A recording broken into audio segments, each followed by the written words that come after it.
Hello, everyone. We're experiencing some technical difficulties with the new software, so we're just trying to sort those out, and we'll be just a minute here.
So we're ready to go.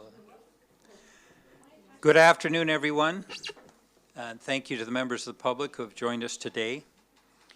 Eats Kakip Atanakwel Tani Ata Cowichan Tamuh. We are gathered here today on traditional territory of Cowichan First Nations. I would like to call our board meeting to order, and we have some changes to the agenda, Mr. Barry. Yes, Mr. Chair, I believe Director Morrison has a new business item. Thank you. Yeah, Mr. Chair, if we could add a new business item in regards to the 2018 Regional Grant and Aid Program. We can do that. Thank you. And I'm going to move up item C2 ahead of the delegations. I don't think it will take very long to deal with, but we have a fire chief here that we would like to be able to get back to his jurisdiction. Any other additions to the agenda? If not, a motion to adopt the agenda. Moved by Director Acton, seconded by Director Stone. All in favor? Opposed? Motion carries. You have the minutes before you on page 1. Are there any errors or omissions? If not, a motion to adopt. Moved by Director Davis, seconded by Director Nicholson. All in favor? Opposed? Motion carries. Does anyone have any business arising from the minutes? Seeing no hands up, we have an opportunity for public input. So we allow 15 minutes for public input, 3 minutes per person, and we ask that it be a statement about an item on the agenda. Is there anyone who would like to speak to an item on the agenda? Seeing no hands up, Mr. Fraser. We just ask you to press the button so everyone can hear you. There is an item under correspondence for a letter that I've submitted to the board.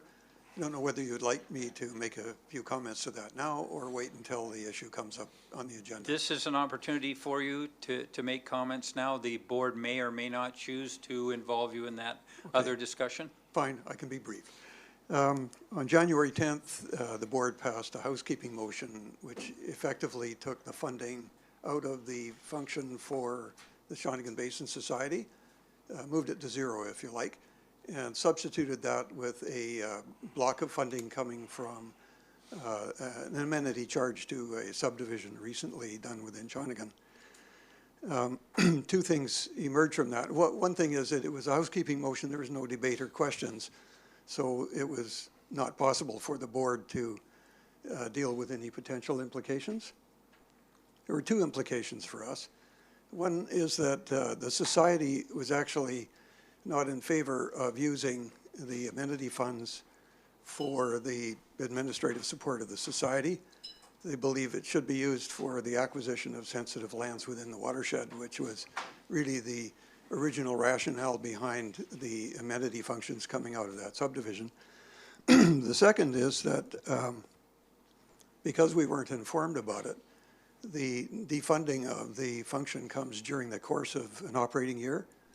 And between the results of both of those, one is the disagreement with using amenity funds for the society's administrative operations, and the fact that it comes in, it removes the funding from the Basin Society's function.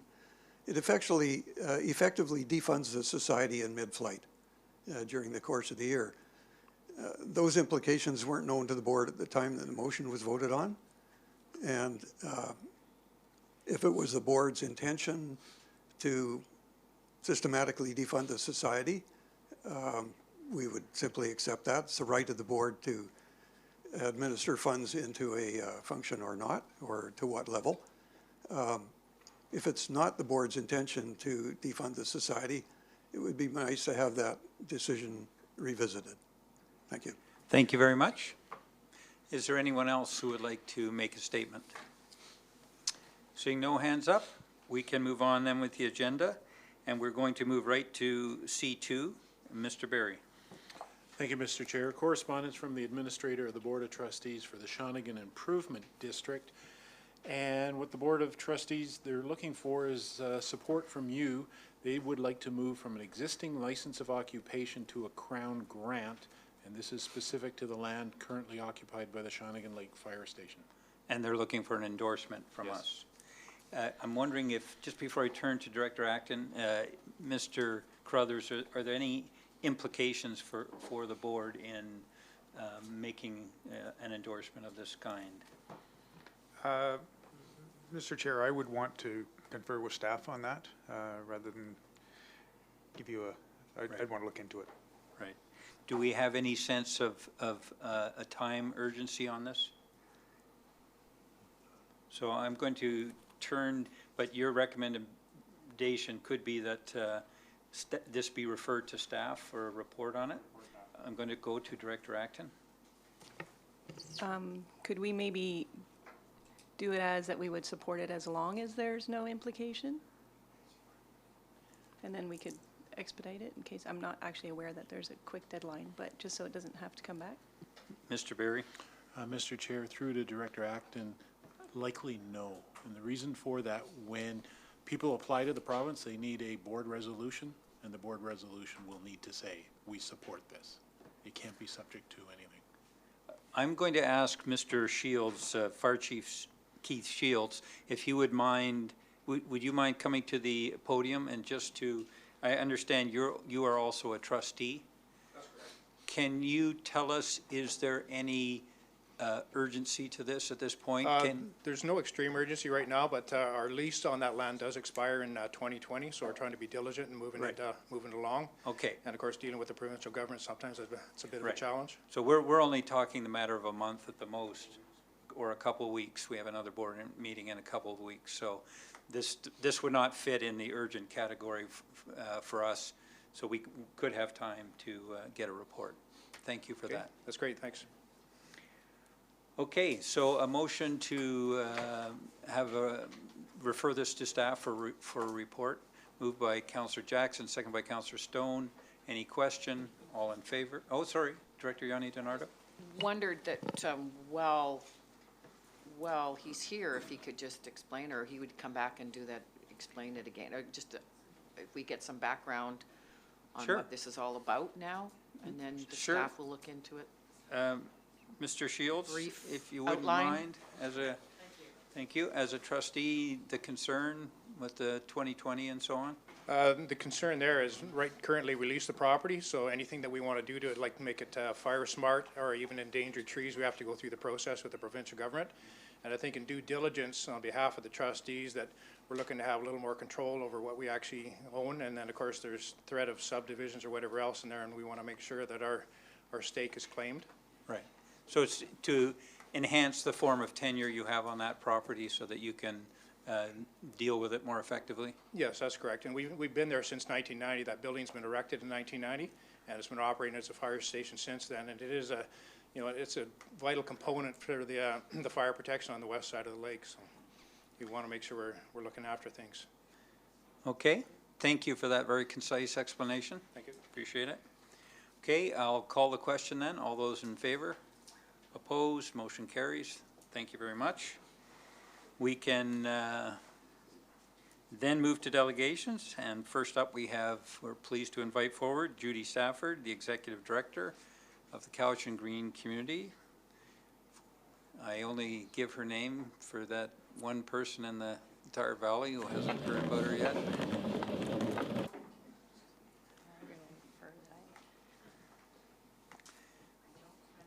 A dark alley, so there might be a few people that don't know me. Okay, that's everything. So thank you for allowing us to come here today. This is our annual visit to show our video that we put together every year showing our activities from the Thousands of aspiring farmers learned all the farming basics, from planting seedlings to breeding garlic. The campers also made recycled crafts, played with the bugs and bees, and of course taste tested all the delicious snacks they made in CGC's commercial kitchen, such as homemade pickles and salads. Swimming, going to the library, and yoga time rounded out all their fun-filled days of summer. Have you wanted to know more about raising sheep, testing soil, or making your own mozzarella? Do you have a question about the best way to conserve water or how to cultivate seed? Then CGC's Island Farm and Garden magazine, edited by the very talented Eric Morton, is the free publication you do not want to miss picking up. Thousands of copies are distributed 5 times a year throughout the island at local grocery stores, retailers, libraries, and tourist information centers. More than information and fun farm facts, it offers readers local stories and tasty recipes. Together with Social Planning Cowichan, Cowichan Tribes, and CGC's Youth Outreach Team, the Growing Neighborhood Connections Project partnered with 2 local neighborhoods, Beverly Alexander and Quamachan, to create a greater sense of belonging, connection, and community. By hosting community dialogues, this inclusive project helped to bring a wide variety of people together to share and learn from each other. A community mural was also designed, and CGC looks forward to continuing these kinds of organizational partnerships in the future. The Cowichan Food Security Coalition, coordinated by Jennifer Dorby, celebrated its 10th year of working towards closing the gap of food insecurity. The coalition is comprised of food providers, dietitians, nutritionists, and volunteers who meet every month to discuss the issues our community faces every day.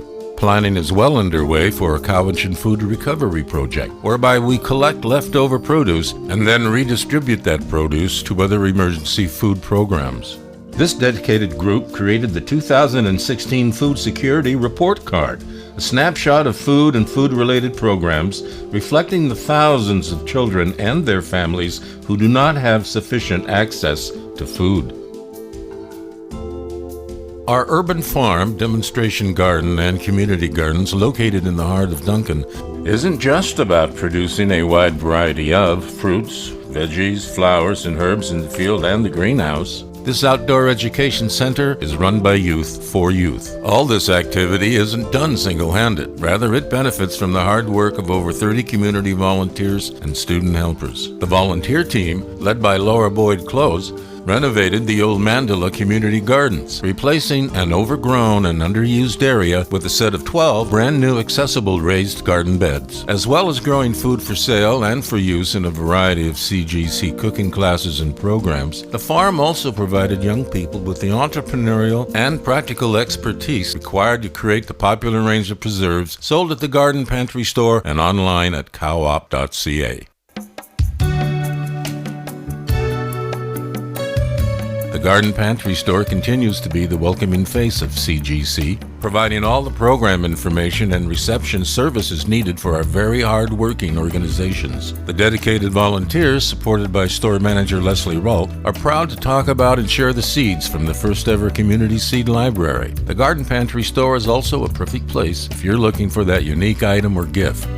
This showcase space for local artists, specialty food producers, and upcycling artisans means you can find exactly what you're looking for, whether it's delicious raw chocolate or whimsical fairy doors.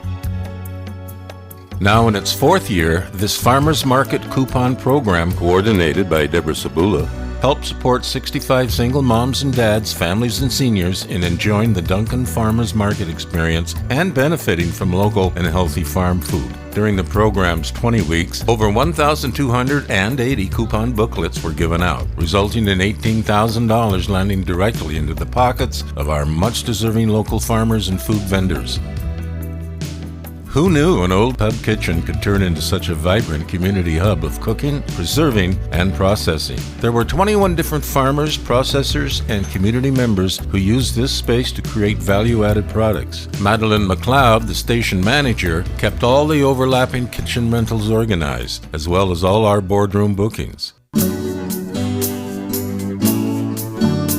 The CowOp.ca online farmers market kept on growing under the extraordinary work of Heather Kay and Gabrielle Rondeau-Leclerc. In July, we burst into the Victoria scene by adding a new pickup spot at all of the Senses located in the downtown Victoria public market, thereby giving our members convenient access to a larger market. 7 new farms and food processors joined the CowOp, including a fisherman, a social enterprise bakery, and a musical kale-growing farmer with Zimbabwe roots. We administered over $50,000 in sales with over 600 registered customers. Ceres Edible Landscaping, one of CGC's social enterprises, managed by Noah Rass and Kyle Serra, continued to grow from Saltair to Mill Bay. The team successfully nurtured all of our regular clients' garden projects. In addition, we designed and installed a number of garden projects throughout the region. One of the more impactful projects was the installation of a large arboretum in Cobble Hill. To our donors, members, funders, and volunteers, we thank you. We thank you for helping to make Cowichan food security a priority in your life. With your support, we can make food less of a luxury and more of a staple at every kitchen table in town. In 2018, we plan on expanding our programming at Kin Park and the Seed Farm, as well as continuing with our very popular free family cooking classes and offering more canning and preserving workshops. We can only accomplish these lofty goals with your support. Please join us as a volunteer, as a donor, a board member, or even as a Facebook friend. We look forward to working together as we keep stepping closer to a community vibrant, healthy, and strong, knowing everyone has access to healthy, nutritious food.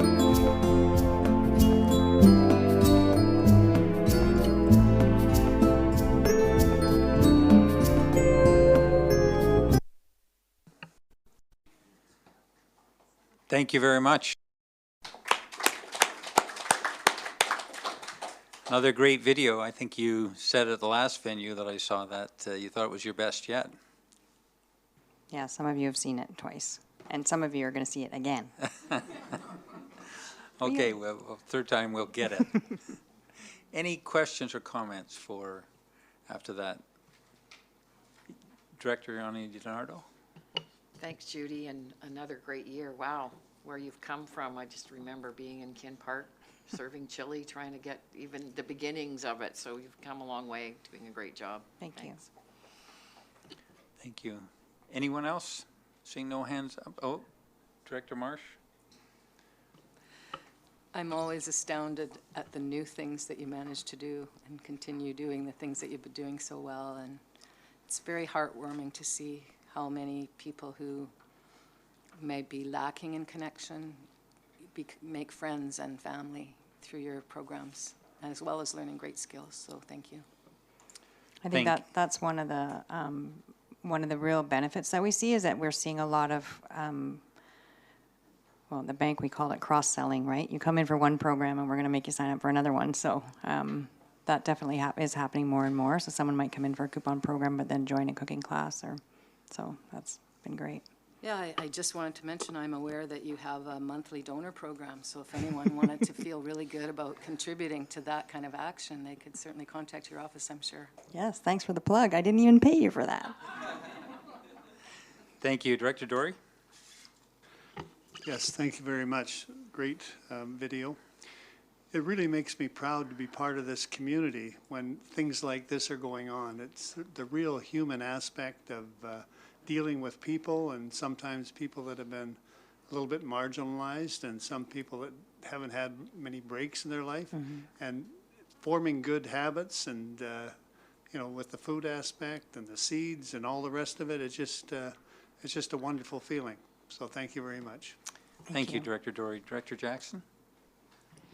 Yeah, thank you, Judy. I think you're amazing. I remember it wasn't long after you first moved to this community and you just began to get involved with the old Cowichan Green community. At that point, they were all set to close the doors, and they'd received a $3,000 grant or something, and were about to return it. Yeah. Judy came in and went seriously berserk, and has gone from that to all of what you've just seen, which is just astonishing in a really a short period of time. So congratulations. Thank you. Thank you. Once again, thank you for coming Thank here. We do appreciate the work you do. I think that's obvious, and the width and breadth of it. I can tell you I was at a housing meeting yesterday, and you're the name of the woman who escapes me, but Madeline. Madeline, who is managing your, can I call it your affordable housing project? Sure, yeah. She was an instrumental part of that discussion, so you're doing a lot. I think we realize that. Thank you. Thanks. Thanks. And I think our biggest project this year is going to be our food recovery project, so we're pretty excited about that. So stay tuned.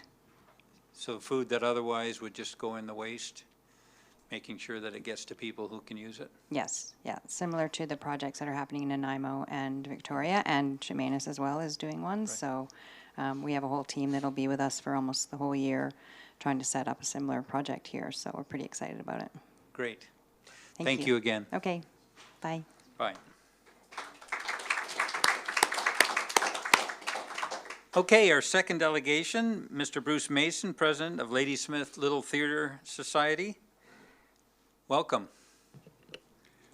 Now, of course, I've had an opportunity to meet you at Director Marcotte's wonderful dinners, so Yeah, they're great, aren't they? they are pretty fabulous.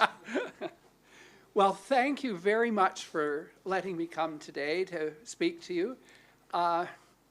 I'm this year's president of Ladysmith Little Theatre, and I'm the last of the founders of the theatre, which just proves that if you live long enough, you will be the last of them, right? We've been going for 15 years, or nearly 15 years, in the old Diamond School, which is just north of Ladysmith on Christie Road. If you haven't been there, it was an old two-room schoolhouse, and it had been vacant for 15 years. And we approached the school board and asked if we could rent it. And they agreed to rent it to us, and we tore down the wall in the middle and made it one big room, and then constructed a stage and started putting on plays. Now, to be a member of Ladysmith Little Theatre means that you get to help and there, and we have 140 of those members. Some people do a lot more work than others, but I bet you that's the same for all organizations. Nearly 5 years ago, the school board was told they had to sell the building.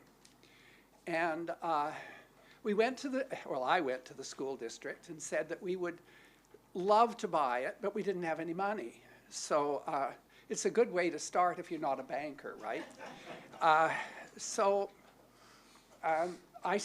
And thanks to Mary Marcotte and some insider trading, I found out that we might be able to get it for $150,000.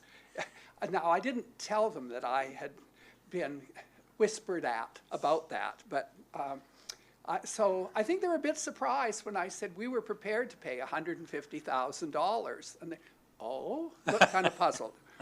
I said, but we don't have a down payment. And could we have a no-interest mortgage with no down payment? And they agreed to it. So we started making payments. Now, and we've been paying for nearly 5 years. Anyway, we are now down to under 100,000, and our deal with the school board comes up in May. And so then I'll have to find some way of getting cheap money. Now, that's not why I'm here. I'll go to the bank for that.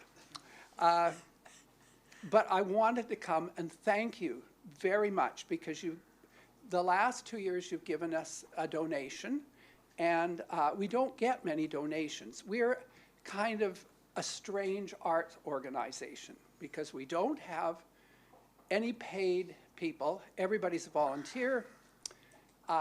We have a budget of around $90,000 a year, and we make our money from selling tickets.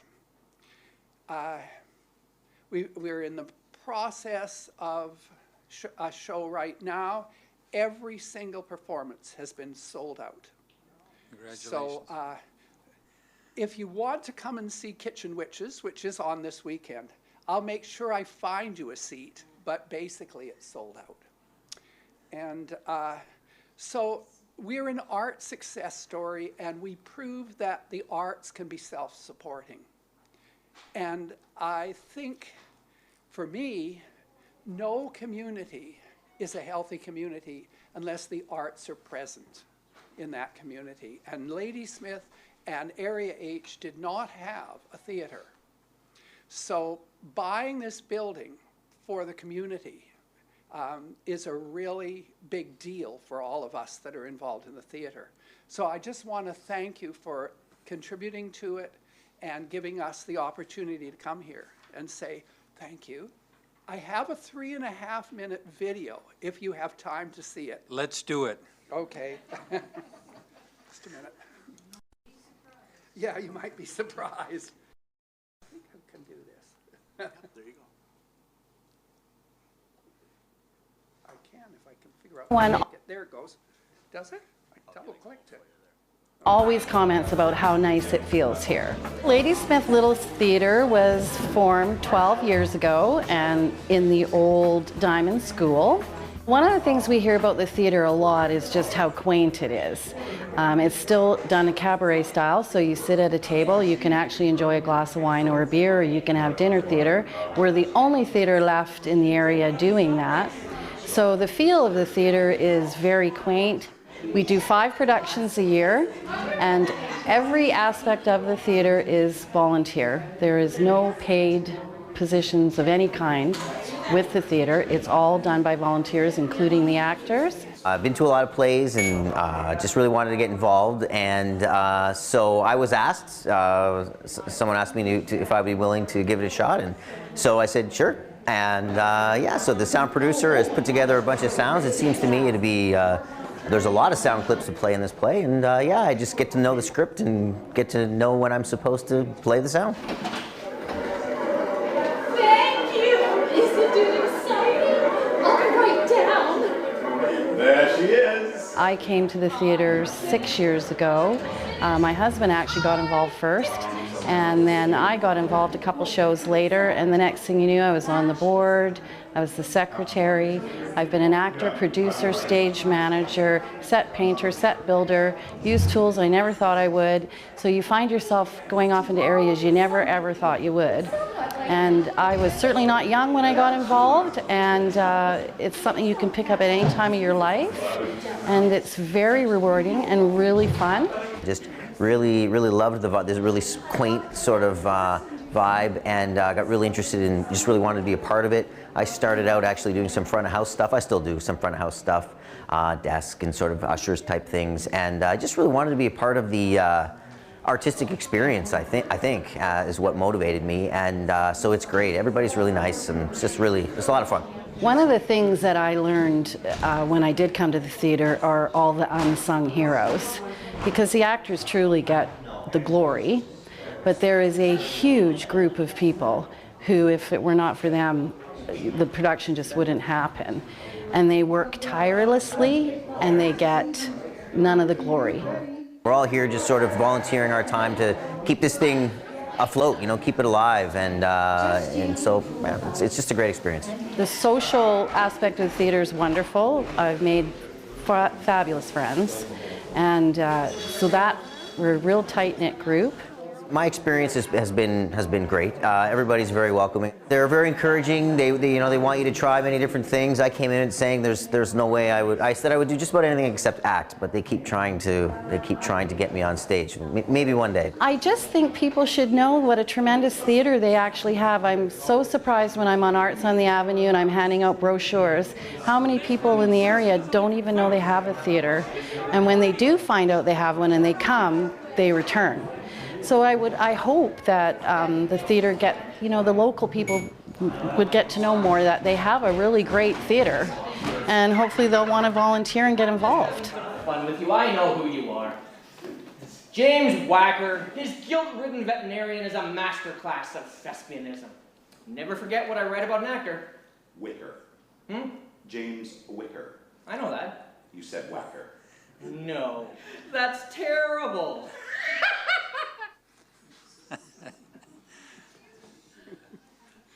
So. Much, Bruce. Thank you. If I can just add, one of the directors said to me earlier today, we need to have more fun. Looks like you're having a lot of fun, and It's maybe a lot of fun. we need to get out to your theater and Yeah, enjoy it. And, you know, if you have spare time, you guys never have any spare time. Your time's really... but if you don't get reelected or you quit... So is that we'll taking a take you. positive view or a negative view? You'll find a welcome at Ladysmith Little Theater. And I just wanted to say, we don't always know where people come from when they're buying tickets. But on this play, I know of at least 4 people that came from all the way from Calgary and 2 that came from Colorado. Wow. Because you can book online, right? So if they happen to be coming to the island, then they can come to the theater. So we do attract people from away. So are you going to add the international, you're going to add the word international into your theater title? Oh, we could. Yeah. I have, and this is just an aside, but you know, everything in theater now is wireless. You know, like you control the lights and the sound and everything, and there's cameras for in theater, screens downstairs and wherever to monitor what's going on stage. And so one of the tech guys, I'm sure not one of those, was in New York at the Met, and it was the afternoon performance, and he was at intermission, and he got out his iPhone, and he typed in whatever the code was for our host, what would you call it, video system. And he saw his wife getting changed on stage into another costume in real time. So the wireless stuff is really confusing and really scary. So I hope that your new system isn't wireless here because you will have no secrets. Yeah, and it is confusing. Yeah. So you got that right. Well, I'm with you there. Anyway, thank you very Thank you much very for your much. support in the last while, and we'll continue to grow and get better. Thank you.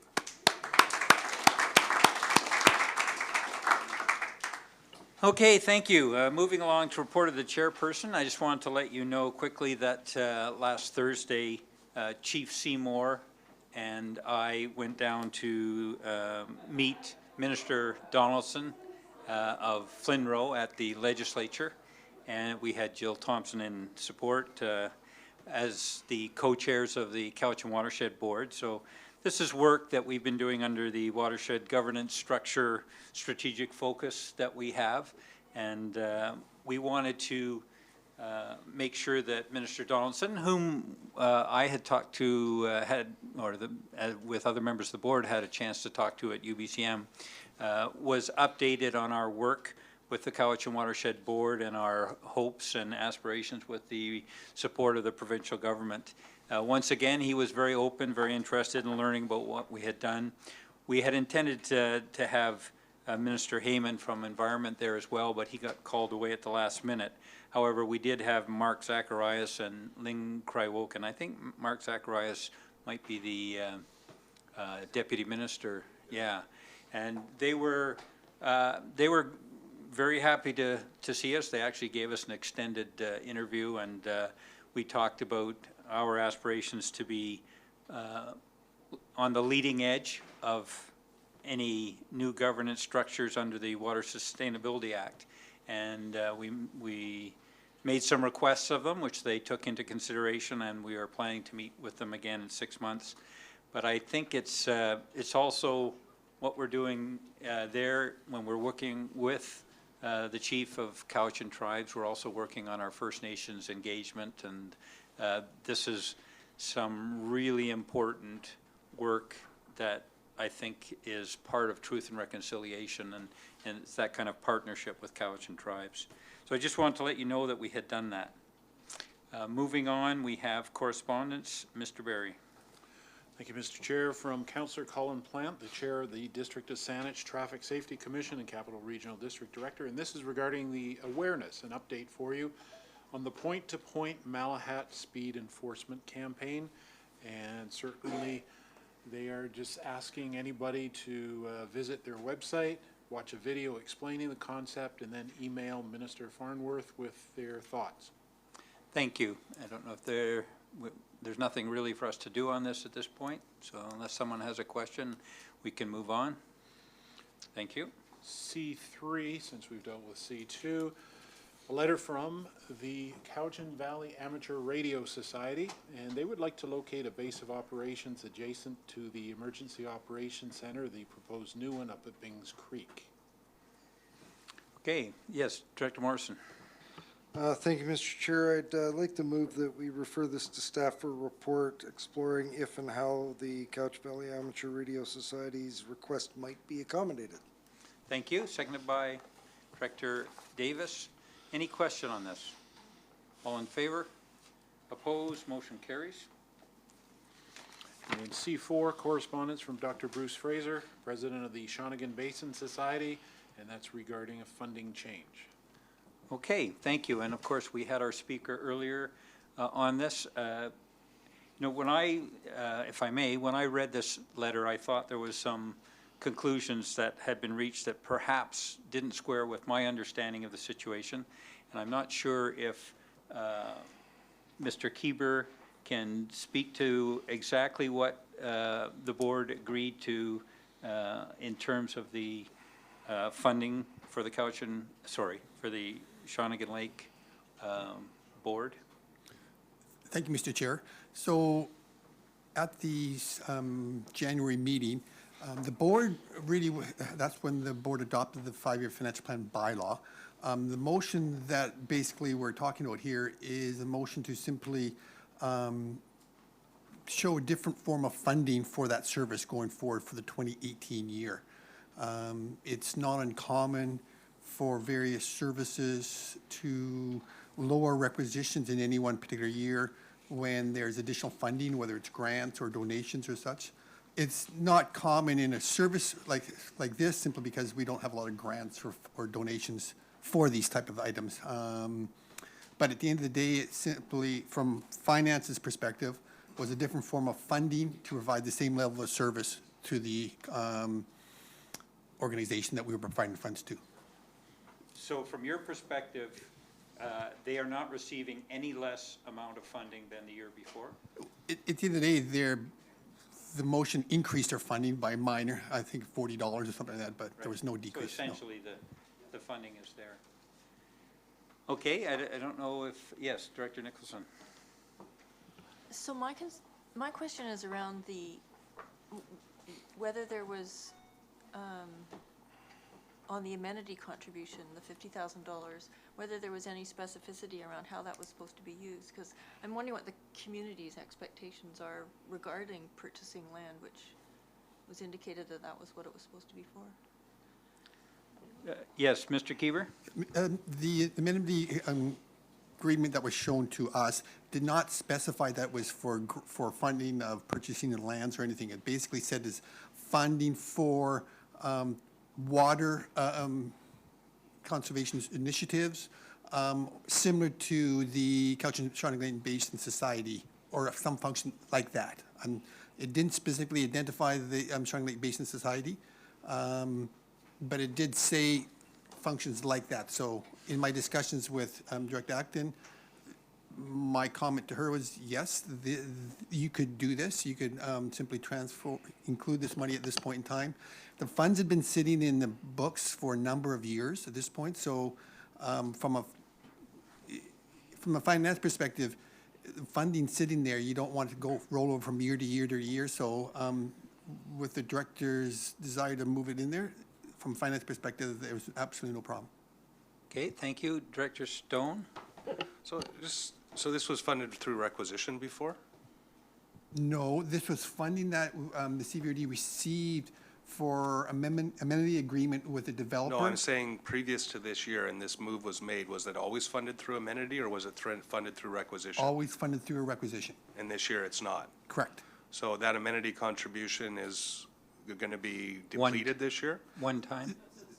The amenity agreement provided the CVRD with 3 different forms of funding. One was for Kerry Park, one was for Shawnigan Lake, and one was for this. And all 3, this will now extinguish all 3 of them. Okay, so then there's no funding left.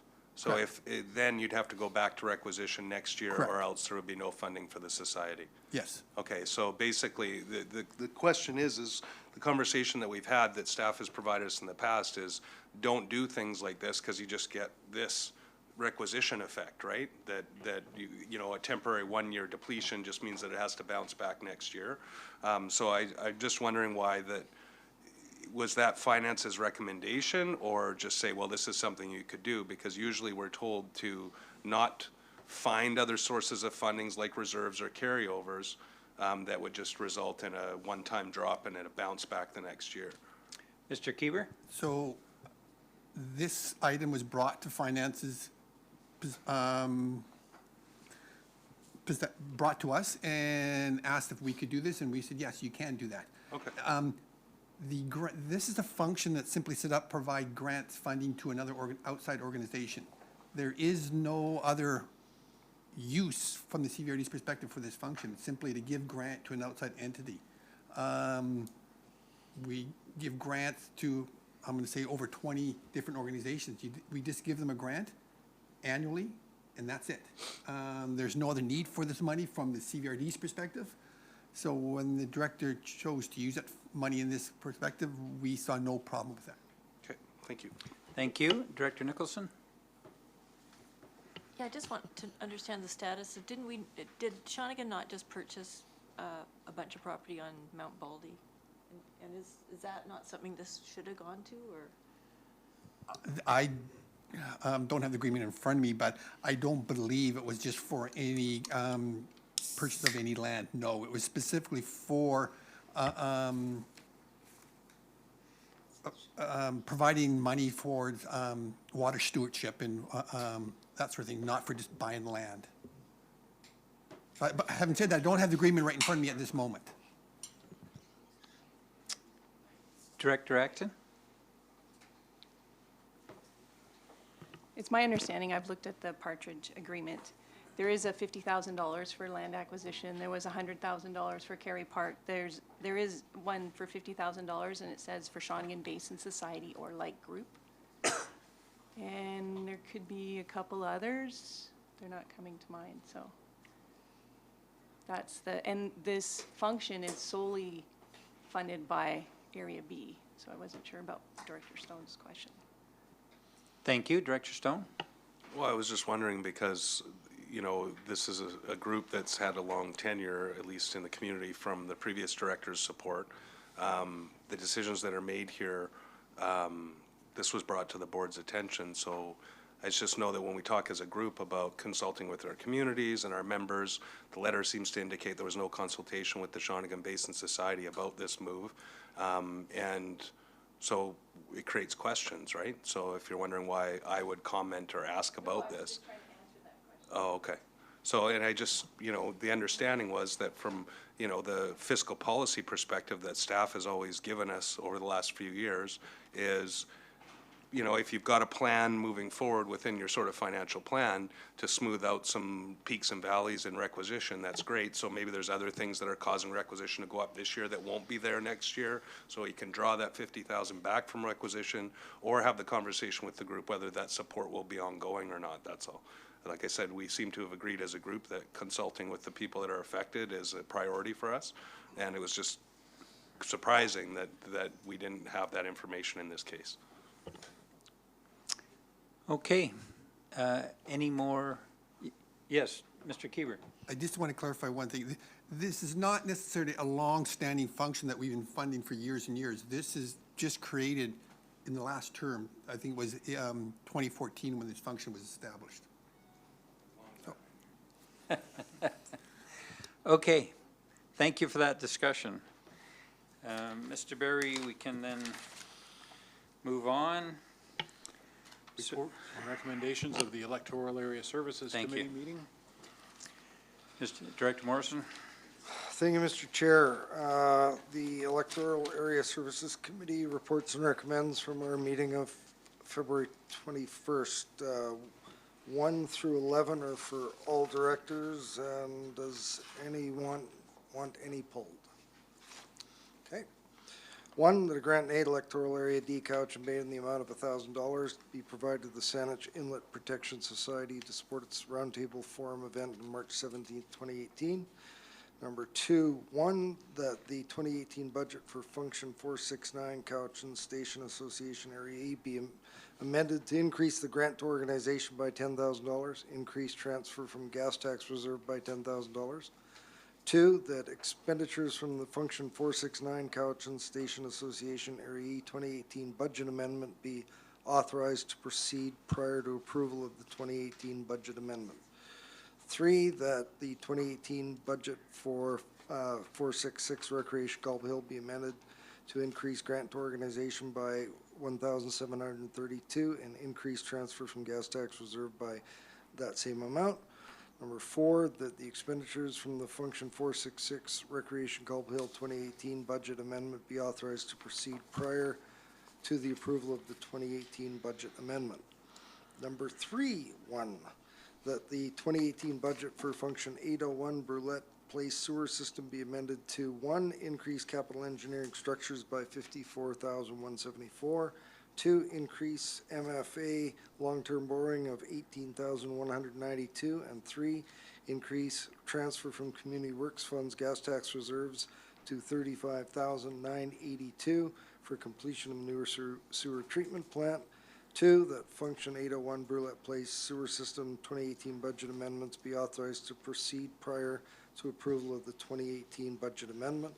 4, 1, that the 2018 budget for Function 815 Arbutus Ridge Sewer System be amended to 1, increase capital engineering structures by $297,404, 2, increase MFA long-term borrowing of $225,000, 3, increase from capital reserves of $61,202, and 4, increase transfer from Community Works Funds gas tax reserves of $11,202 for contribution to new sewer treatment plant and disposal field. Mr. Berry, do I have to read the note? Nope. Thank you. 5.1, that the 2018 budget for Function 604 Lambourne Estates Water System be amended to 1, increase minor capital by $75,000, and 2, increase transfer from Community Works Funds gas tax reserves of $75,000 for completion of a metering project. 2, that Function 604 Lambourne Estates Water System 2018 budget amendments be authorized to proceed prior to approval of the 2018 budget amendment. 6.1, that the 2018 budget for Function 619 Burnham Water System be amended to 1, increase minor capital by $26,000, and 2, increase transfer from Community Works Funds gas tax reserves of $26,000 for contribution to a water treatment and storage project. 7.1, that the 2018 budget Function 640 Saltair Water System be amended to 1, increase capital engineering structures by $535,535, 2, increase Community Works Funds gas tax reserves by $20,000, 3, increase transfer from capital reserves by 50,535. 4, increase transfer from operating reserve 220,000. And 5, increase capital surplus of 2017 by 245,000 for contribution to a water distribution upgrade, Old Victoria Road distribution upgrade, and a well and/or treatment upgrade. 8.1, the 2018 budget for function 653, U-boat water system be amended to 1, increase capital engineering structures by 125,500, and 2, increase transfer from operating reserves of 125,500 for completion of a well and distribution upgrade. 9.1, that the 2018 budget for function 660, Honeymoon Bay water system be amended to 1, increase capital engineering structures by 38,310, and 2, increase transfer from community works funds gas tax reserve by 38,310 for completion of a well upgrade. 10.1, that the 2018 budget for function 680 Shawnigan Lake North Water System be amended to 1, increase minor capital by 82,529. 2, increase recovery of costs by 82,529 for completion of a metering project.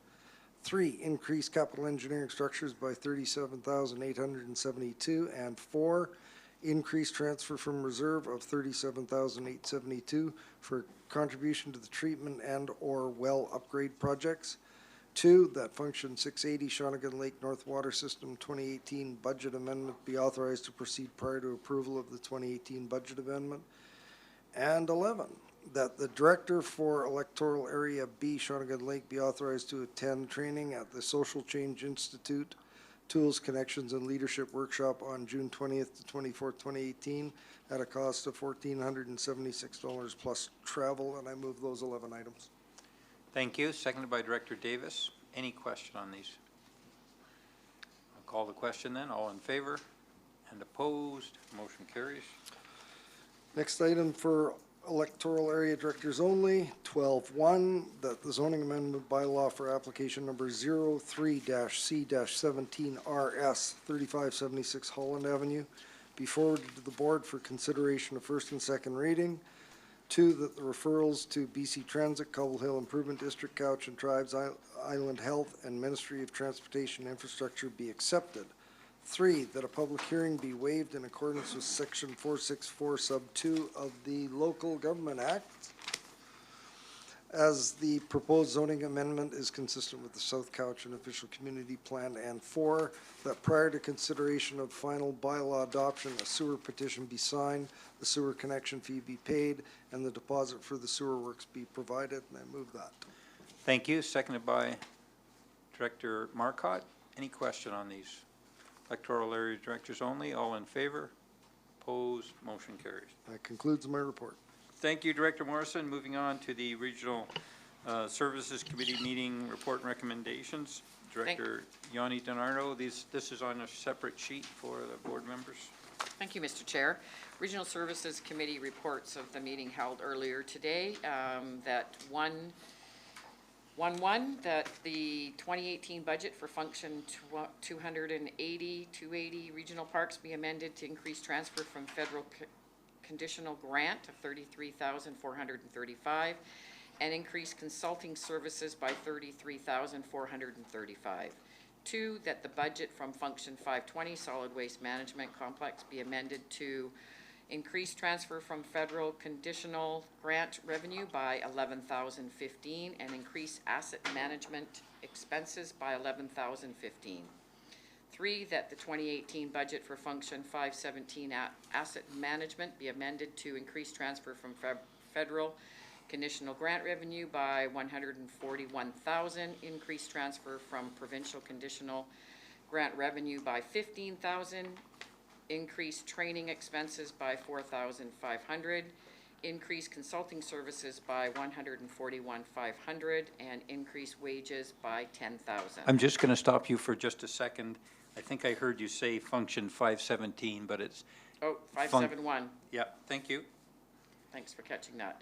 Function 280, Regional Parks, Function 520, Solid Waste Management Complex, and Function 1571, Asset Management Budget Amendment, be authorized to proceed prior to the approval of the 2018 budget amendment. 2, the short-term borrowing of up to $175,000 be approved for purchase of a replacement loader at Bings Creek Solid Waste Management Complex to be paid over 5 years as per the liabilities under Agreement Section 175 of the Community Charter, and that short-term borrowing of up to $50,000 be approved for the purchase of a pickup truck for solid waste operations to be paid back over 5 years as per the liabilities under Agreement Section 175 of the Community Charter. 3, the Tourism Cowichan Society be approved of $15,888 from the Tourism Operating Reserve for destination marketing activities. 2, that the Function 123 Regional Tourism 2018 budget be amended to increase transfer from operating reserve by $15,880 and increase grant to organization of $15,888. I don't know if I did that one. Function 123 Regional Tourism 2018 budget amendment be authorized to proceed prior to approval of the 2018 budget amendment. 4, the Cowichan Valley Regional District be authorized to borrow from and incur the obligation to Bank of Montreal in respects to the BMO with respect to the Bank of Montreal's commercial card program. 5, Cowichan Valley Regional District join the Community Benefit Hub to advance strategic procurement as a founding member. 6, 2018 Cowichan Valley Regional Hospital budget as presented be forwarded to the hospital board for consideration. That up to $5,220,000 in expenditures be approved at the Cowichan Valley Regional District's CVR HD's contribution to the capital cost of building a new hospice facility with funds to come from the Capital Reserve Fund. 3, that $2,960,000 of unallotted contingency fund be used to cover the CVR HD's 40% share of the 2018 major capital projects. I'm going to just interrupt you. The last item on the sheet was actually referred, so we don't need to include number 7. Thank you. So that's That moved. is my report, Mr. Chair. Thank you. Moved by Director Yoni DiNardo, seconded by Director Stone. Any question on this? Seeing no hands up? All in favor? And opposed? Motion carries. Okay, great. We can move on to staff reports, Mr. Berry. The first report, Mr. Chair, from the Legislative Services Division regarding what's happening in just over 6 months, the Chief Election Officer and Deputy Chief Election Officer appointments. And there's a recommendation that Kathleen Harrison be appointed Chief Election Officer for the 2018 general local election. And 2, that Shannon Carlo be appointed Deputy Chief Election Officer for the 2018 general local election. Thank you. That's moved by Director Marsh, seconded by Director Jackson. Any question on this? All in favor? Opposed? Motion carries. The second staff report from the Human Resources Division regarding Income Tax Act changes impacting elected officials in 2019. And this is for your information. Does the board want any review of the written information you have from a member of staff? Yes, Director Acton. Well, I was just looking at the car allowance part, and, sorry, I'm just trying to refresh my memory. It seems to exclude a lot of items that you might actually be doing in the community. Meetings or... Ms. Mohan, would you mind, were you about to speak to this? Microphone. Can't really speak to this, so the policy. Sorry, we have to ask you to go to the microphone. I can't really speak to the car allowance policy in that it wasn't really part of my review, this policy. It was more just for your information about what exists right now in terms of reimbursement for cars for elected officials. So the report is really focused around the Income Tax Act changes. So I note that this policy was last updated in 2006. So it's obviously a policy that hasn't been reviewed very recently. Mr. Crothers, did you wish to add anything, or? Well, Through the chair, if I can have Director Acton repeat her question or comment? Well, I guess if this was able to be under review, because there's a lot of meetings or purposes that you would use your car for work are excluded in this list. Like just local community meetings, like these are, it seems like only CVRD scheduled meetings are approved. Right. Yes, Ms. Mohan. I just wanted to add to my response that the portion of elected officials' remuneration that's set aside for unaccountable expenses would supposedly cover anything that's not covered in this policy, and you receive that remuneration without having to submit a receipt or an accounting of mileage or anything like that. So I think there's some provision for those things that are not covered in this policy, and that's part of the intent behind that 1/3 remuneration that's for non-accountable expenses. Thank you. I think Mr. Kieber has something to add to that. Thank you, Mr. Chair. I think I always have something to add sometimes, but this all. Just can't hear you. Hello? Let's turn this off. There's a red light on, but nobody's on. To the podium, Mr. Kieber.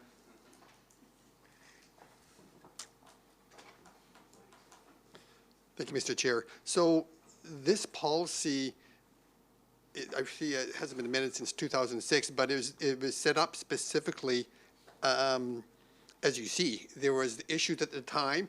I can't remember exactly the details, but the board specifically went through and decided what services or what functions or what mileage would be covered for. So that's why you see a long list.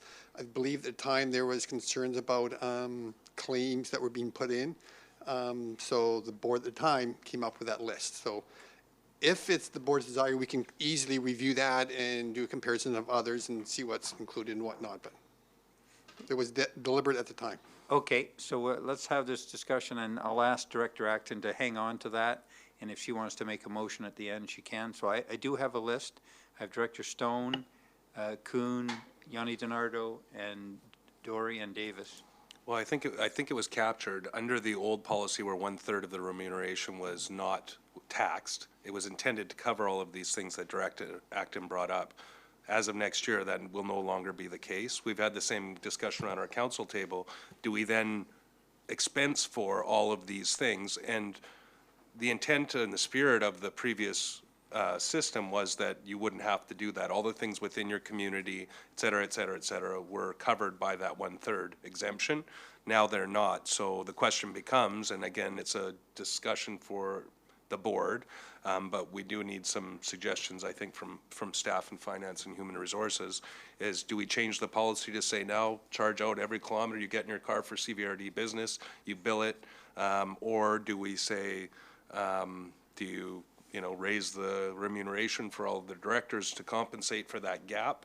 Probably the first over the latter, but I think we need to have that discussion, and sooner than later, rather than, the outgoing board, I think, historically in most municipalities and regional districts kind of do that heavy lifting for whoever gets elected, because he wants to come into the chair and to their seat at the table and go through a controversial thing such as director remuneration, but it definitely has to be done before 2019 comes, because those policies are really reflective of that non-taxable piece. Thank you. Ms. Mohan, were you ready to speak? Yes, so I have two comments. One is that although the allowable expense portion will become taxable, it is still a remuneration for the expense. So the full value isn't there because it's going to be reduced by the amount of tax, but there's still a significant portion of the value that's associated with unreported expenses. That being said, when I was given direction to provide some information about these Income Tax Act changes, I was also given some direction about doing some remuneration comparison, which I had hoped to have ready for this meeting but wasn't able to provide. So I expect to be able to provide the board with a report on a comparative study about board remuneration for either the next or soon after board meeting. And that should give you more information on which to base decisions about changing remuneration, if that be your wish, for for 2019. Thank you. So I still have a list. Director Kuhn, you were next. Director Stone has said it all. Thank you. Director Yanni DiNardo? Thank you. Director Dory? Yes, thank you. When the federal government, when we were at FCM, passed, this is with Trudeau government, passed the law, basically, that the 1/3 that we used to have tax-free will no longer be tax-free. So a lot of directors and councilmen took that as like a pay cut. Now, under this new system, will directors be able to keep track of their mileage, turn it into the CVRD, and then get an expense tax deduction form to deduct the expenses that we have going back and forth to meetings? Ms. Mohan? You know, so we're going to be taxed on the 3rd. Now that we're taxed on it, we're still doing the same expenses, so we'll be able to turn in, our mileage to the CVRD. They'd calculate it up. That was $4,000 for the year, give you the receipt, and then you could turn it in on your income tax. So the straight answer is no. You won't be able to get a tax receipt for your mileage expenses. You will be able to claim those expenses as you currently are. You're currently able to claim those expenses, with the exception of the kinds of usage that Director Acton was talking about, where the mileage submission is for a particular identified group of activities, which haven't been reviewed since 2006. So you currently can put in your mileage for all of those defined activities. And so that won't change. You'll be able to continue to do that. But when you do that, you do not get a tax receipt. Yeah. Thank you. Director Davis? I thought we had reviewed the mileage policies in the last year or two. I wasn't able to find it, but I'm pretty sure we did. Mr. Kiever? Yeah, I thought we had done it more recent than 06 as well, and Director Morrison reminded me that we have reviewed it last year. I don't have that at this point, but we'll have to look and find out what that is. So what I'm hearing from the board is an interest in having a more fulsome discussion after Ms. Mohan brings back, is ready with her information on comparative situations around the province, perhaps. So can we have a motion to refer this discussion to the next board meeting when that, or at least for the board meeting as soon as that information is available? Moved by Director Marsh, seconded by Director Kuhn. Any question? All in favor? Opposed? Motion carries. Yes. The point being is I understand that's still an expense piece, but we're being taxed on it. You can't be taxed on an expense allowance. So if there's something doesn't add up there, so there does need to be some reflective change in the policy. Okay, thank you. Okay, public hearings. Mr. Berry. Thank you, Mr. Chair. In front of you, the public hearing report, minutes and exhibits for bylaw number 4170, South Cowichan Official Community Plan Amendment Bylaw, and bylaw 4171, the zoning amendment bylaw. And the motion you need to pass is to receive the report. Moved by Director Acton, second by Director Davis. Any question? All in favor? Opposed? Motion carries. Bylaws. Moving on to the bylaws. First up, and the first set is for everybody. Bylaw 4181, North Oyster Fire Protection Service Amendment for adoption. Moved by Director Marcotte, seconded by Director Day. Any question on this? All in favor? Opposed? Motion carries. Bylaw 4188, Five-Year Financial Plan 2018 to 2022 Amendment Bylaw, first three readings. Moved by Director Davis, seconded by Director Day. Any question? All in favor? Opposed? Motion carries. And the next set for electoral area directors only, bylaw 4154, areas A and C, a zoning amendment bylaw for adoption. Moved by Director Davis, seconded by Director Kuhn. Any question? All in favor? Opposed, motion carries. Bylaw 4170, 1975 Renfrew Road, that's the OCP amendment, third reading. Moved by Director Acton, seconded by Director Davis. Any question? All in favor? Opposed, motion carries. And bylaw 4170 for adoption. Moved by Director Acton, seconded by Director Morrison. All in favor? Opposed, motion carries. Bylaw 4171, 1975 Renfrew Road, the zoning amendment for third reading. Moved by Director Davis, seconded by Director Dory. Any question on this? All in favor? Opposed, motion carries. And 4171 for adoption. Moved by Director Davis, seconded by Director Dory. All in favor? Opposed, motion carries. And that's it for the bylaws. Thank you. So we can move down to new business and New business. And Director Morrison's item. Director Morrison had an item, and I have the written information for you.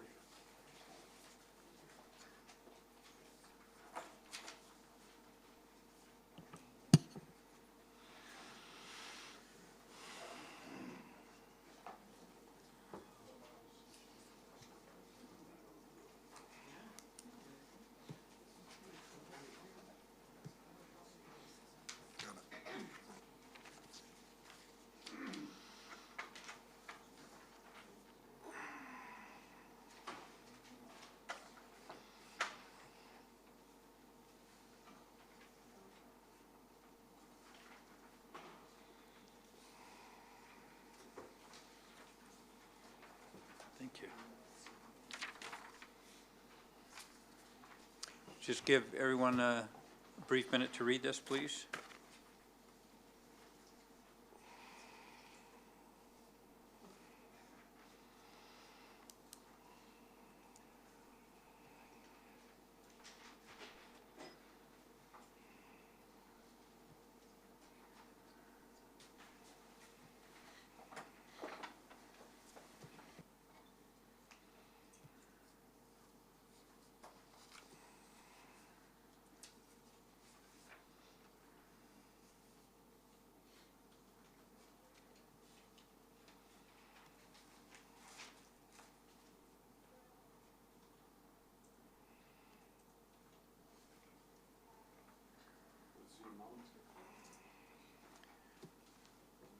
Okay, just to give a little bit more time, and then we'll go to those who've raised their hands.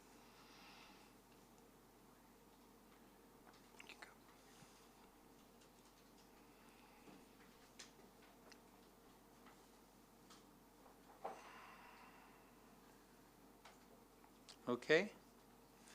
Let's start with Director Morrison. Thank you, Mr. Chair. This came to light just last week.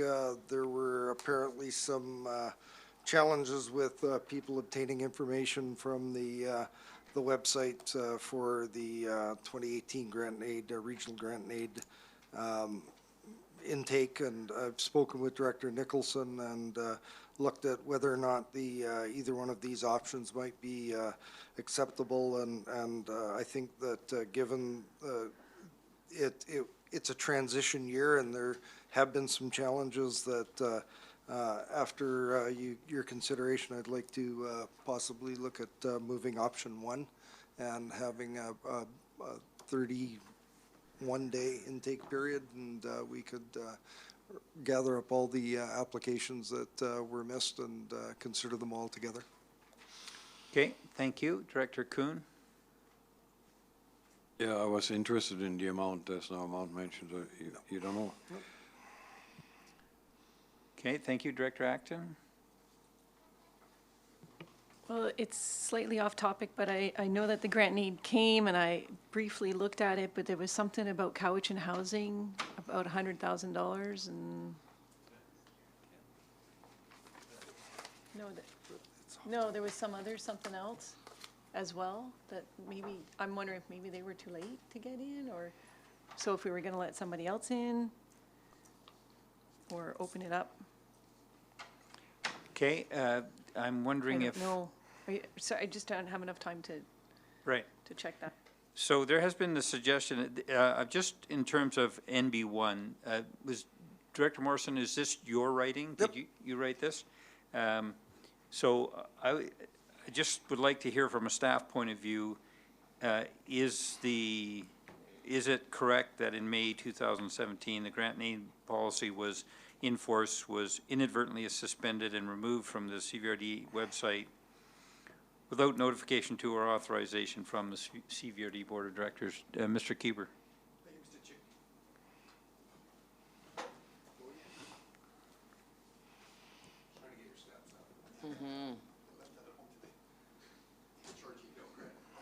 Thank you, Mr. Chair. So it was, first of all, it was inadvertently taken off.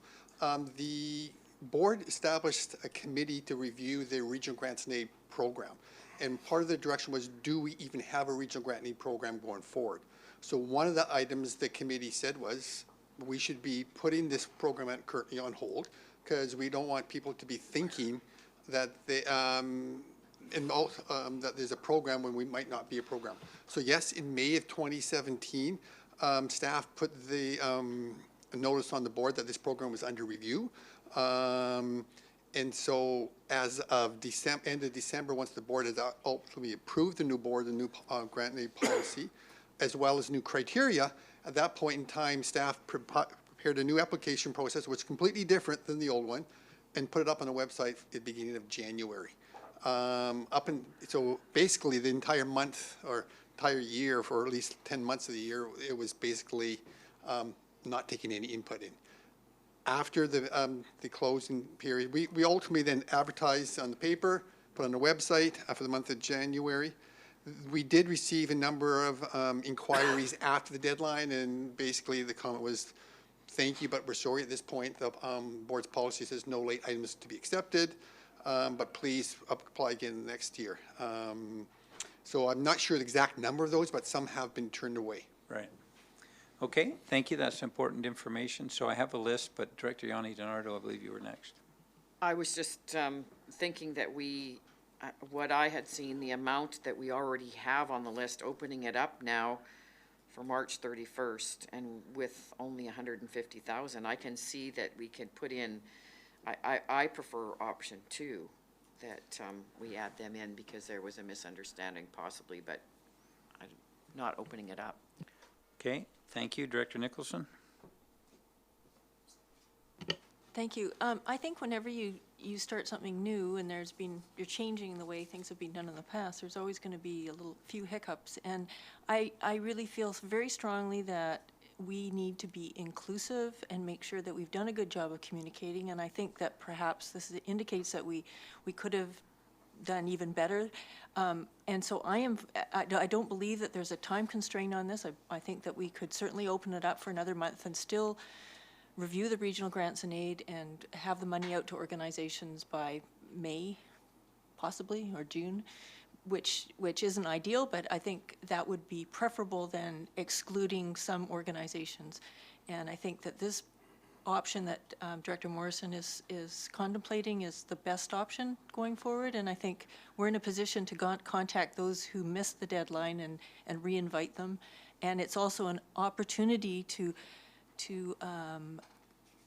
lay some expectations out there that that it will be a very competitive process, because we have had a lot of applications. So we're going to have to, certainly not everyone's going to be lucky this time. Thank you. I'm just going to ask if I missed anybody who hadn't spoken yet. Director Stone and then Director Davis. And I do have Director Morrison and Director Kuhn, and Director Marsh I will go to as well. So Director Stone? Yeah, just along the same lines as Director Nicholson, if you open up the process for one applicant, I think it's only fair that you open it up. Mr. Kieber just indicated that there were other inquiries from groups that had either been confused or whatever and didn't get their application in time. So to judge that and only accept the one application, I think would be unfair to the rest. You know, the irony of 400,000 plus in applications with only $150,000 budget. It's unfortunate, but I think that's the direction that the board has taken, and I would support the resolution as moved. Thank you. Director Davis? Thank you, Mr. Chair. Over the last 3 years, I guess, when WinSport seems to have come to us in one form or another. I've gone and asked Mr. Elzinga when the sports tourism grant system would be set up, and so I did that earlier today, and he said it's almost there. So I don't know if he could expand on that, that this might be more appropriate for that. Again. Thank you. Mr. Elzinga. Thank you, Mr. Chair, and through to Director Davis. The board has placed $30,000 for 2018 in a account for sport tourism events. The board has provided direction to staff to come back with a report on criteria for allocating that. So we've had a staff member, Kathy Mailhot, work diligently on that, and we have some draft criteria. We hope to come to the March regional services. Just with timelines, there's no guarantee that the board would approve that criteria and have an allocation period in time for the WinFest event this year.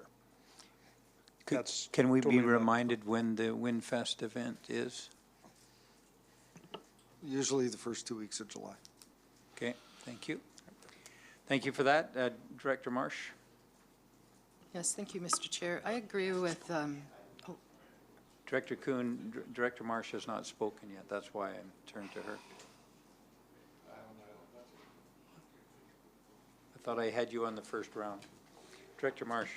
I agree with Director Nicholson. I think if we're going to open it up to one group, it's wise to do it to all of them, even though it might take a little more work to sort through it.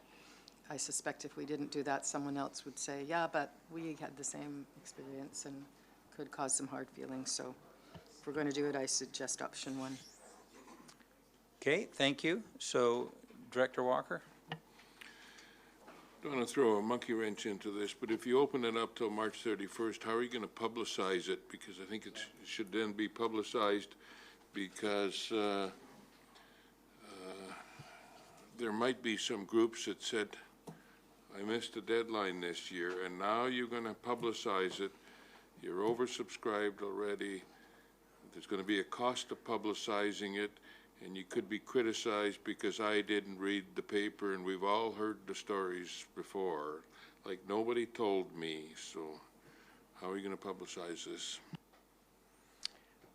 Mr. Kieber? Mr. Chair, so like the first go-around, we advertise it for the very first time in the local paper under Couch News, so every week it's in there, as well as on our front page of our website. So staff is aware this might be coming, so we've already have it ready to go for Couch News for this weekend. The deadline was Monday, so it's in there, anticipating you're going to approve this. However, it can be taken out, it can't be put in at last minute. So it's ready to go in the Couch News if that is the desire, and we would continue with the Couch News up until the end of the deadline.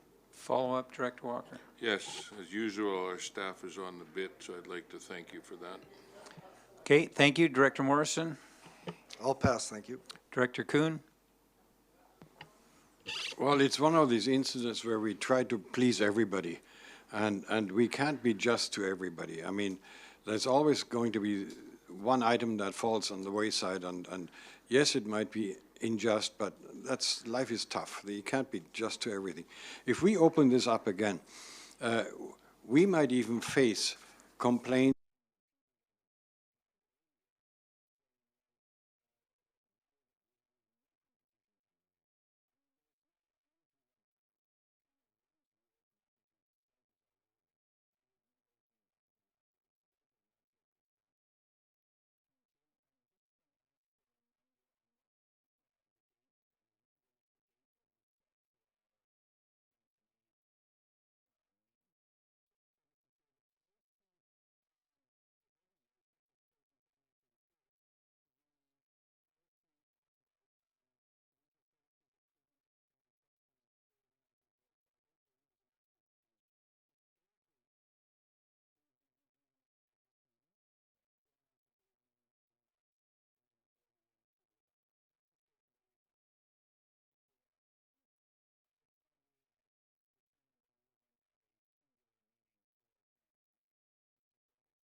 April, potentially, or even in May, find a dedicated period of time to have that meeting.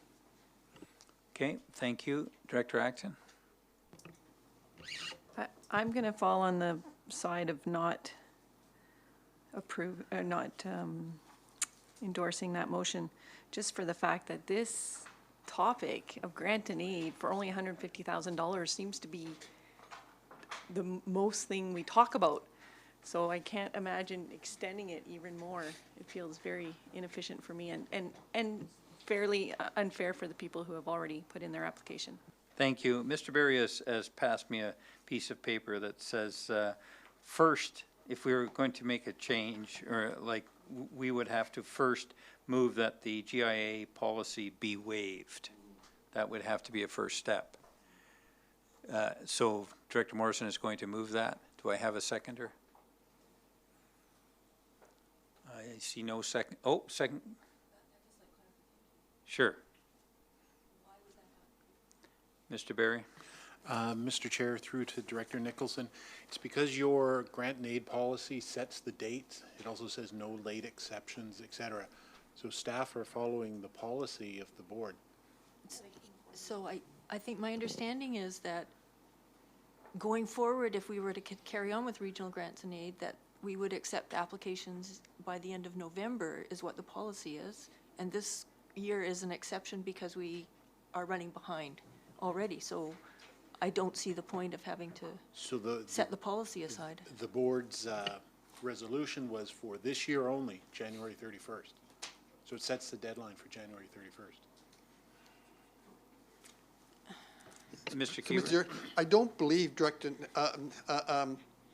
Mr. Berry is saying put the policy aside altogether. What he's saying is at this point in time, for it allow you to accept late applications, that you have to waive the you policy. are waiving the policy, or you can change the policy, say that in 2018 the new deadline is March 31st.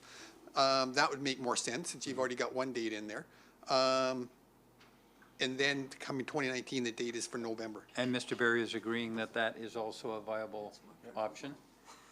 So we had suggested a motion about the policy being waived, and Director Morrison had moved that. I didn't have a seconder, although Director Nicholson may have been considering that. So I would prefer it worded the other way. okay, so that motion is going to fail. Director Nicholson, would you like to move the alternate wording, which was that the date be changed to March 31st? For the 2018 year, then March 31st would be the new.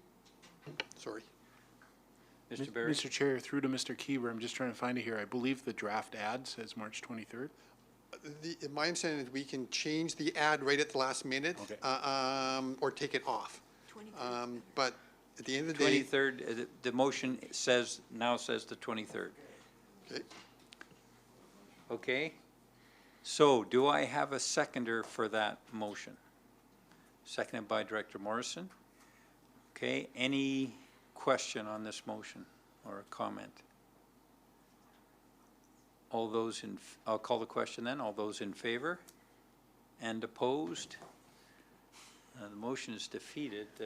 Mr. Chair, we have to record the names of everybody who's opposed, so it's easier to write it if those who are in favor stick up their hands, and we'll record those who were in favor of the motion. Okay, Director Nicholson, Director Morrison, and Director Marsh were opposed. Okay, so they were in favor. Sorry, we're in favor. So everybody else is opposed, so it's defeated. Okay. Director Acton, and then Director Yanni DiNardo. Am I able to set the motion for option number 2? You're As able to move that? Yes. Moved by Director Acton, second by Director Since they Yanni came DiNardo. forward, I'd like to, could I explain why? Yeah. Director Acton first. Just 1 second, please. And we also have to waive the policy that says no late applications. Well, I feel like they at least came forward and said there was complications, and that has been confirmed. I think There were other people. Okay. So, Mr. Berry, do we technically have to waive it before we consider this motion? You could waive it, put it into the motion. Okay. So we'll include it in the motion. Your motion, Director Acton, would be that we waive, That the policy regarding late applications be waived, and that the Vancouver Island Wind Sports Society's late application be accepted and included for consideration. okay, so that's moved by Director Acton. Is that seconded by Director Yanni DiNardo? No? Seconded by Director Morrison? Director Stone? So we just had this conversation, I feel like, that it wouldn't be fair to reopen to the people that already had applied, but now we're not going to reopen it. Mr. Kieber indicated that others had called saying, oh, we missed it. And now we're just going to make an exception for one application. I just think that's, if you want to step outside the bounds of fair play, that's one way to do it. Okay, I've got Director Yanni DiNardo, then Director Morrison.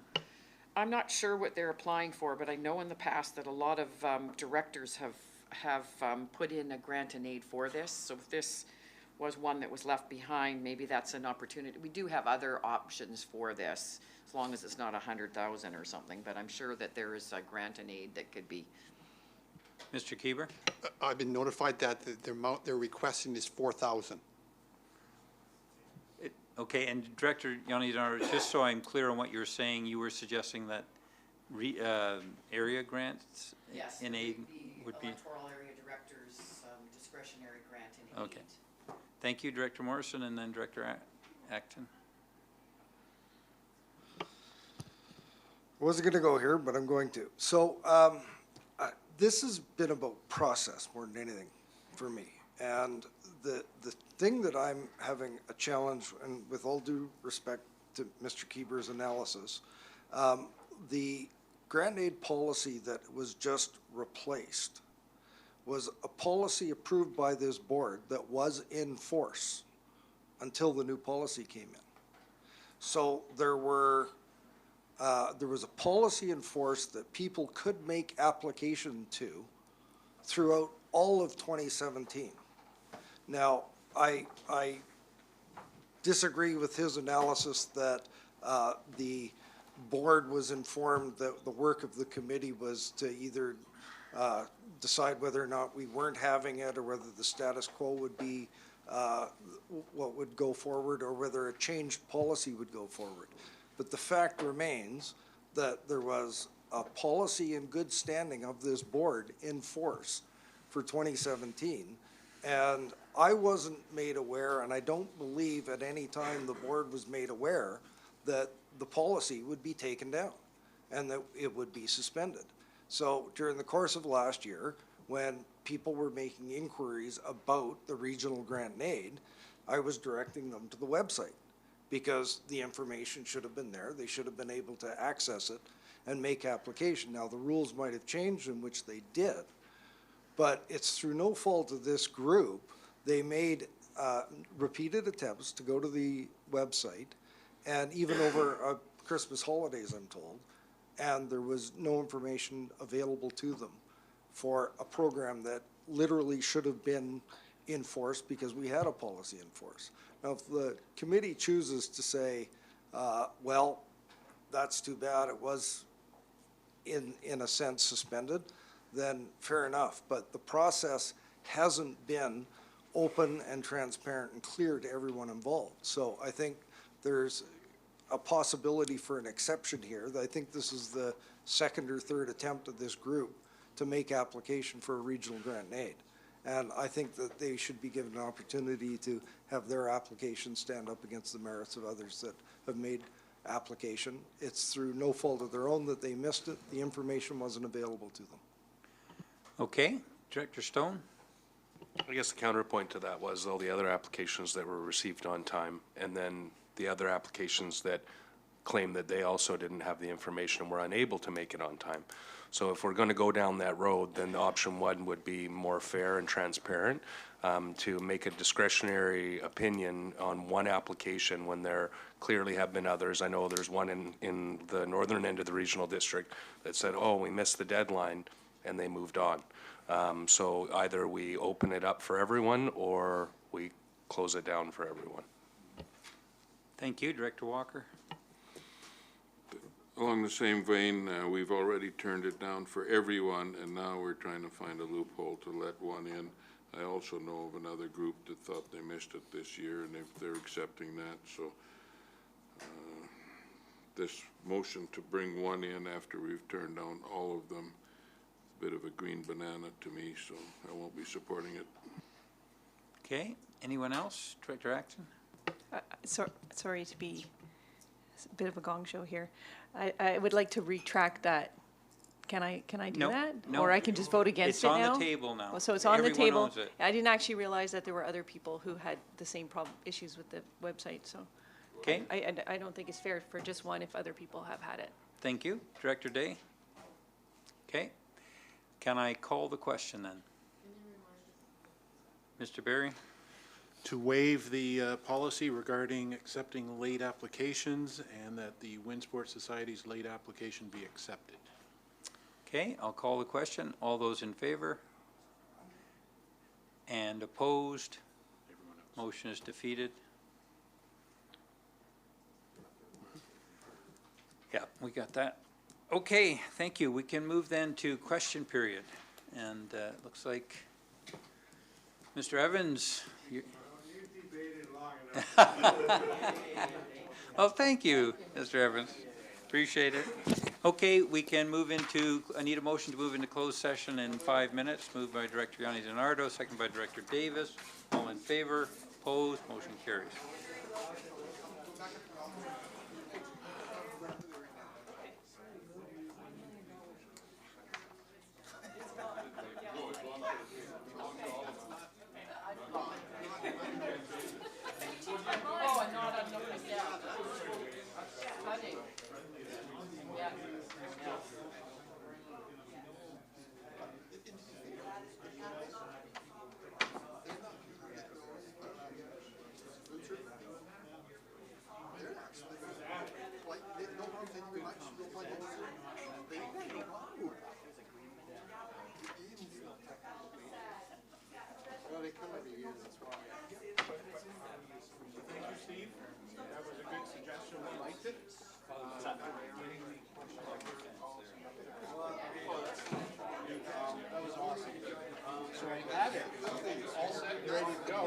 I agree with you, Mark.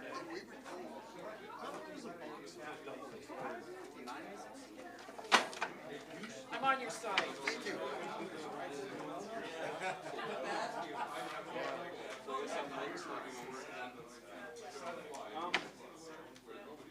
Should I ask you or should I ask Brian?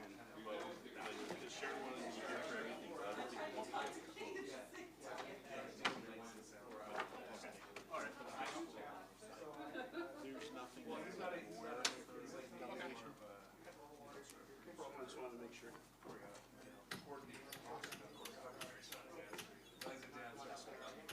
Yeah.